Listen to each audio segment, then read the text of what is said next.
পর্যটন, নীরেন্দ্রনাথ চক্রবর্তী। মাথায় মস্ত পাগড়ি এঁটে, গজিয়ে দাড়ি গুম্ফ সেটে। কেষ্টবাবু, কোথায় যান?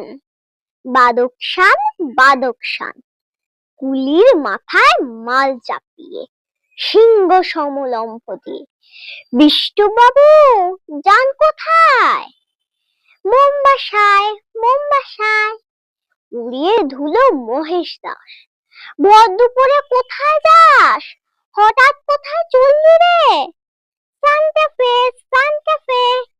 সবাই এখন ছাড়ছে ঘর, কেষ্ট, বিষ্টু, মহেশ্বর।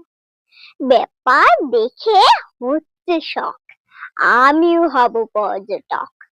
কিন্তু আমি কোথায় যাই? একটি বিনে টঙ্কা নাই, তাই নিয়ে যাই কোথায় আর? শ্যামবাজার, শ্যামবাজার।